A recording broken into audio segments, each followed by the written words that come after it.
Hello, beautiful Homo sapiens. This is me, Sakshi Madhyavad, currently a second year MBBS student at Dr. N.Y. Taskavkar Institute of Medical Science, Karjat.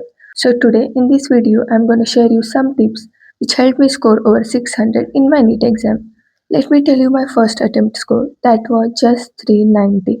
Or many people were like, drop mat lena, drop में max to max 150 score increase होता है, उससे क्या ही होगा, कुछ भी नहीं मिलने वाला है, blah blah blah. And I was just like, Wait a minute!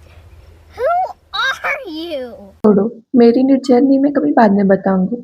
So let's start with the main motive of this video is to guide you. ऐसा नहीं है कि मैं 12th में कुछ भी पढ़ाई नहीं करती थी. इन 12th also I worked hard a lot, but you know that was like गधा मजदूरी टाइप. पढ़ाई तो करती थी पर कभी स्कोर नहीं आया.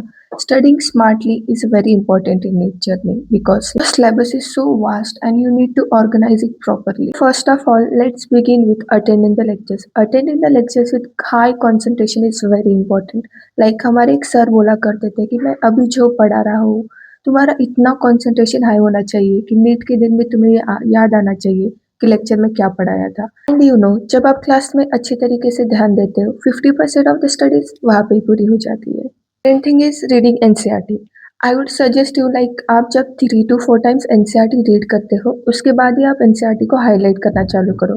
Because after reading 3 to 4 times you will get like you understand what is important and what is not important.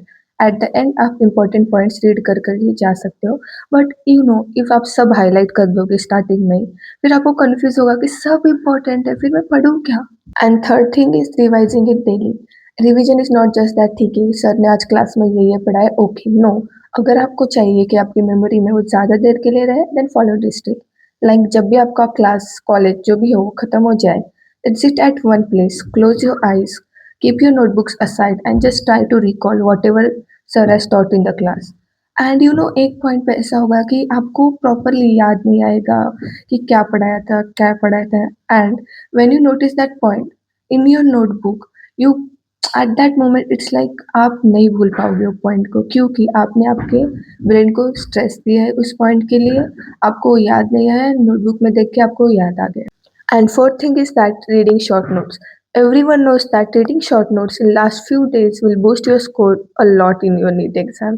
Like short notes निकालने का सबका सबका तरीका अलग होता है. मैं ऐसा करती थी. For formula I used to use different color and for examples I used to use a different color.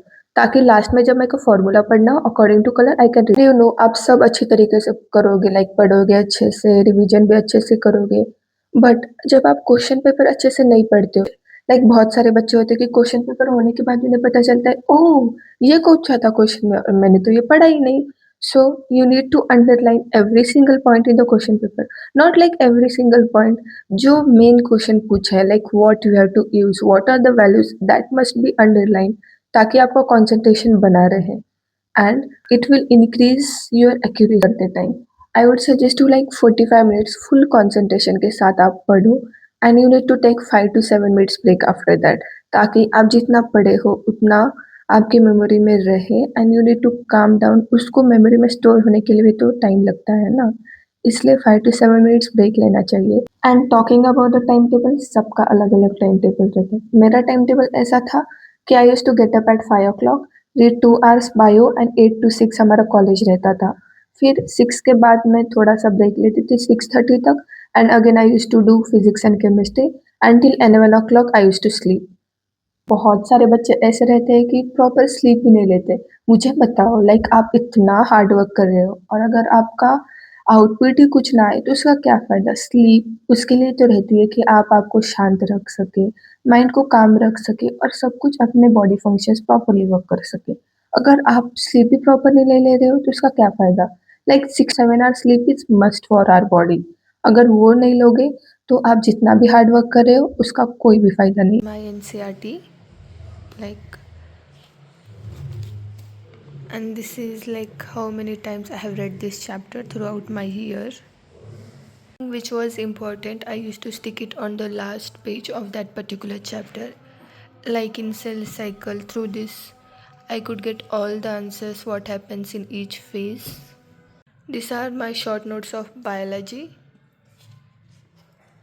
and I have like wrote everything in this. That's it for today's video. Thank you.